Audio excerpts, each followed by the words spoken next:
used Prius, used Corolla Hybrid, Toyota Hybrid battery, eCBT, MPG, depreciation, maintenance, catalytic converter theft, 10-year total cost of ownership. If you're trying to decide between a used Prius and a used Corolla Hybrid, here's the truth.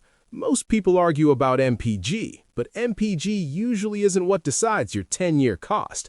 The winner is usually decided by two things you don't see on the window sticker: starting age and repair risk. Let's break this down.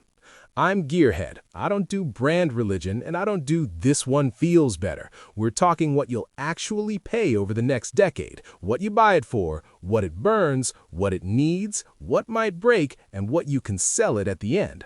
First, we need to be honest about what used Prius versus used Corolla Hybrid usually means in the real world.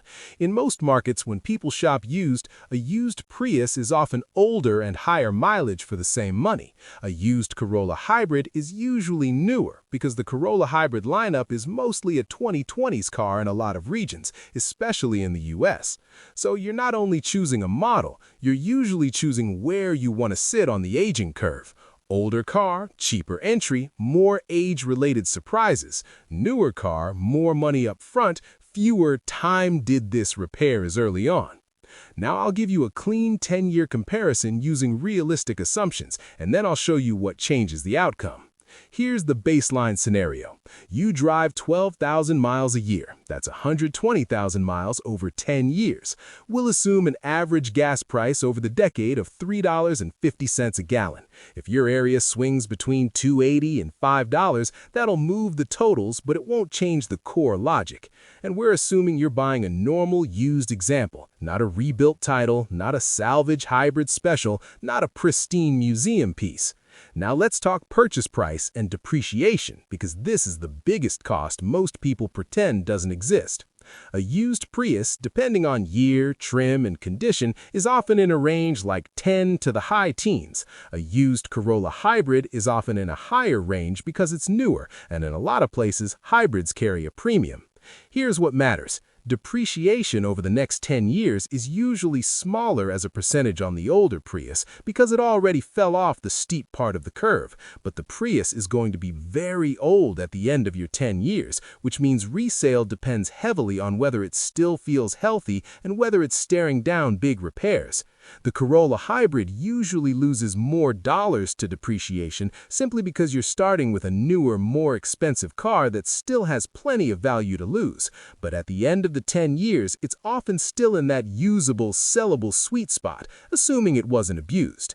So if you only cared about depreciation percentage, you'd be tempted to say Prius wins, but total cost isn't a single category. The trade is Prius can be cheaper to buy, Corolla can be cheaper to keep predictable. Now fuel, because this is what everyone expects to decide it. Real-world combined MPG, not brochure MPG. A typical Prius, driven normally, often lands roughly in the high 40s to mid-50s, depending on generation, tires, temperature, and speed. A Corolla Hybrid, driven normally, is also very efficient, often mid-40s to low 50s, depending on the same factors. So let's run a realistic example that's easy to follow. Say the Prius averages 52 miles per gallon. 120,000 miles divided by 52 is about 2,308 gallons. At $3.50 a gallon, that's about $8,100 over 10 years in this scenario. Say the Corolla Hybrid averages 50 miles a gallon. 120,000 miles divided by 50 is 2,400 gallons. At $3.50 a gallon, that's about $8,400. That's only about a $300 difference over a full decade in this scenario. And that surprises people, but it's real. When both cars are already extremely efficient, the fuel gap between amazing and also amazing is not the main money story unless you drive huge miles or gas stays painfully high for long stretches. If you drive 20,000 miles a year, the Prius fuel advantage grows. If gas averages $5, the Prius fuel advantage grows. But for the average driver, fuel doesn't decide Prius versus Corolla Hybrid. Repairs and depreciation do. Now, routine maintenance, the boring budget. Both are Toyotas, both have a gasoline engine, both have a Toyota hybrid system. Both use regenerative braking to reduce brake wear, but neither is immune to tires, alignment, fluids, and normal wear. Over 10 years and 12,000 miles, you're paying for oil changes, filters, coolant services on schedule, spark plugs when due, brake fluid occasionally, tires, multiple sets.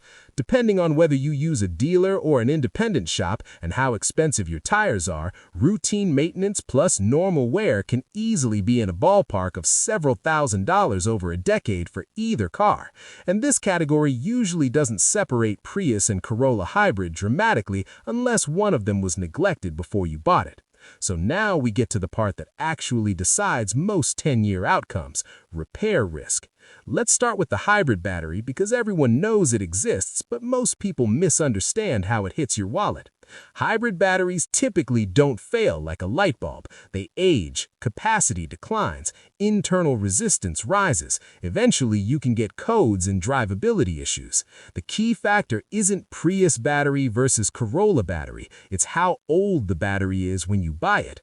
If you buy an older Prius, you're buying more calendar aging. Heat cycles, time, and use matter. If you buy a newer Corolla Hybrid, you're often buying fewer years of battery aging at the starting line. So in a 10-year ownership window, the Prius is more likely to need a hybrid battery replacement during your ownership, especially if you start with a car that's already 8 to 12 years old. Battery replacement costs vary wildly depending on what you choose and what market you're in. A cheap refurbished solution can look affordable up front, but it can be inconsistent because you're dealing with old modules and variable quality control. A new high-quality pack costs more, but it's usually the closest thing to resetting the clock. So the honest way to budget it is this. If you're buying an older used Prius and you're planning to keep it 10 more years, you should be mentally prepared for the possibility of one battery event at some point.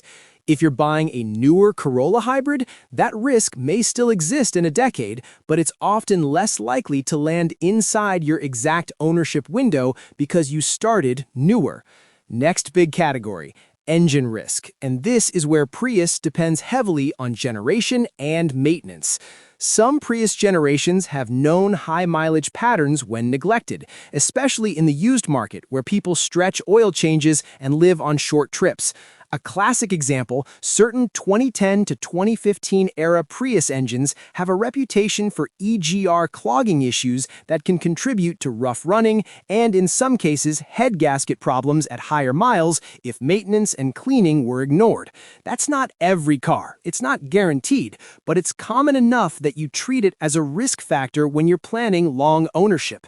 Corolla Hybrid engines also have their own realities, but if you're buying a typical used Corolla Hybrid, often newer, you're generally less likely to be starting your ownership already deep in the age-related engine risk zone. So again, the Corolla Hybrid advantage here is usually not because it's magically stronger, it's because it's often younger when you buy it. Next category: brakes. Both cars use regenerative braking, so pads can last a long time, but certain Prius models have more complex brake booster and actuator setups. When those components fail, it's not a normal pads and rotors bill. It can be a "this is a system" kind of repair. Corolla hybrid braking systems can also be complex because hybrid brake blending is a thing, but the Prius has a longer history with specific expensive brake actuator stories depending on year. At a 10-year scale, one major brake system repair can erase years of fuel savings. That's why I don't let people pretend hybrid equals cheap forever. It's cheap until it isn't. Next category: catalytic converter theft and hassle cost. This is not a mechanical failure, but it is absolutely part of total cost. In many regions, the Prius is a known catalytic converter theft target. That can mean higher insurance, extra preventative hardware like a shield, or the worst-case scenario of dealing with a theft and downtime. The Corolla Hybrid generally isn't the same high-profile target in the way certain Prius years have been, though theft can happen to anything depending on your area. So if you live somewhere theft is common and you park outside, this one category can swing the math toward Corolla Hybrid even if the Prius looks cheaper on paper. Now insurance and fees, because this is where the newer Corolla can quietly cost more. Newer car usually means higher replacement value, which often means higher insurance premiums. Older Prius means lower replacement value, so insurance can be lower. But, and this is important, if Prius theft risk is high in your zip code, Prius insurance can jump and ruin the older car is cheaper to insure assumption. So you don't guess this, you quote it. Now let's put it all together into realistic 10-year ownership outcomes, because real life is not one number. A best-case used Prius story looks like this. You buy a well-maintained Prius, you keep it maintained, it doesn't need a hybrid battery during your ownership, and you avoid a major engine or brake system event. In that scenario, it can be unbelievably cheap transportation over 10 years, because you bought after the big depreciation drop and you're sipping fuel. A normal used Prius story looks like this. It's still cheap, but somewhere in the decade you pay for one bigger thing. Maybe a battery event, maybe an engine-related repair on certain generations, maybe a brake system component, plus the usual wear items. It can still be a great deal, but the total cost swings upward quickly with one or two major repairs. A worst-case used Prius story looks like this. You unknowingly buy a car near the edge. Weak hybrid battery, neglected cooling, rough cold starts, or it's a generation with known high-mileage risks that weren't addressed. Add theft risk or a major system repair, and the cheap Prius turns into a money story. Now, the used Corolla Hybrid story. A best-case used Corolla Hybrid looks like this. You pay more up front, but you get a newer car. Fewer age-related failures early on, fewer big surprises, and you still get excellent MPG. Over 10 years, it can be very predictable. A normal used Corolla Hybrid looks like this. It's predictable, you still do normal maintenance, you may have a moderate repair or two over the decade, but because you started newer, the odds of major hybrid battery replacement landing inside your 10-year window can be lower, depending on how new it is when you buy it. A worst-case Corolla Hybrid story exists too, because any car can be abused, flood-damaged, or neglected. But in general, when buyers choose Corolla Hybrid, what they're really buying is a reduced probability of old car surprises in the first half of ownership. So, here's the clean decision logic if you want the honest answer without the fanboy stuff. If your goal is the absolute lowest possible cost, and you're willing to shop carefully, inspect properly, and accept some risk, a used Prius can be the value king, especially if you find one with a great service history, smooth cold starts, no hybrid codes, and it's priced in a way that leaves room for a possible battery event someday. If your goal is predictable, low-drama ownership, meaning you hate surprise repairs more than you love saving money up front, the used Corolla Hybrid is often the smarter 10-year play, because you're starting with a newer car, newer battery, and less time-related wear across the entire vehicle. And here's the one-sentence summary I want you to remember. The Prius usually wins the spreadsheet on fuel and buy-in price, but the Corolla Hybrid often wins real life on predictability, because age is expensive, even when the brand is Toyota. If you want to make this exact instead of general, you do one thing. Compare two specific listings with the same approach. What year, what mileage, what price, what maintenance proof, and what risk factors for your area. Because Prius versus Corolla Hybrid isn't a philosophy question, it's a math question, with a little psychology and a lot of inspection.